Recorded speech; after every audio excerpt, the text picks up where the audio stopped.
Hello friends, आज का topic है शिक्षा सेवाओं की आपूर्ति। तो सबसे पहले तो हमें ये जान लेना चाहिए कि आपूर्ति का अर्थ क्या है।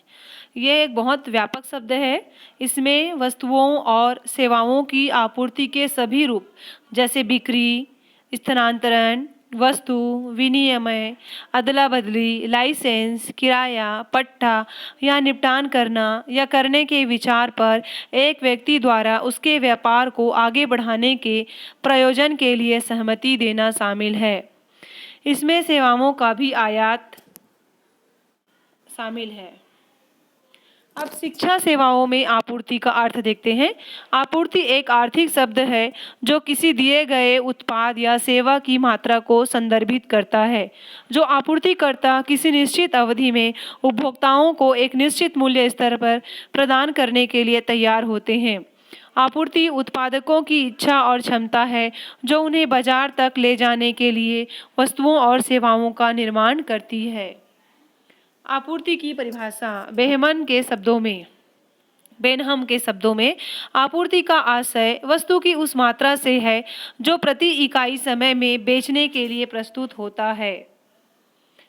शिक्षा की पूर्ति के आवश्यकता के कारण अपने ज्ञान को हस्तांतरित करने के लिए, व्यक्ति विशेष को समाज से जोड़ने के लिए, समाज की संस्कृति की निरंतरता को बनाए रखती है, व्यक्ति को सामाजिकृत कर जिम्मेदार नागरिक बनाने के लिए शिक्षा द्वारा मनुष्य क्षण प्रति क्षण नए अनुभव प्राप्त करता है। शिक्षा आपूर्ति के वर्ग: महिला वर्ग की शिक्षा के लिए आपूर्ति, अनुसूचित जाति वर्ग की शिक्षा के लिए आपूर्ति, अनुसूचित जनजाति वर्ग की शिक्षा के लिए आपूर्ति, पिछड़े वर्ग की शिक्षा, अल्पसंख्यकों की शिक्षा, आगे है विकलांगों की शिक्षा और प्रौढ़ शिक्षा। उच्च शिक्षा में समानता के अवसर, गति निर्धारक विद्यालयों की स्थापना। शिक्षा के मांगों की पूर्ति करने के साधन। तो क्या क्या साधन है देखते हैं। शासकीय शिक्षण संस्थानों के लिए पूर्ति, केंद्र सरकार द्वारा व्यय वहन, राज्य सरकार द्वारा व्यय वहन, अनुदान, समुदाय द्वारा सहयोग और उपहार। अनुदान प्राप्त विद्यालयों की पूर्ति, जो अनुदान प्राप्त होते हैं उनके लिए है। केंद्र सरकार द्वारा अनुदान मिलता है पहला, दूसरा राज्य सरकार द्वारा अनुदान, तीसरा शाला प्रबंधन समिति द्वारा अनुदान, चौथा उपहार, पांचवा भूमि से प्राप्त आय, छठवां विद्यालय शुल्क।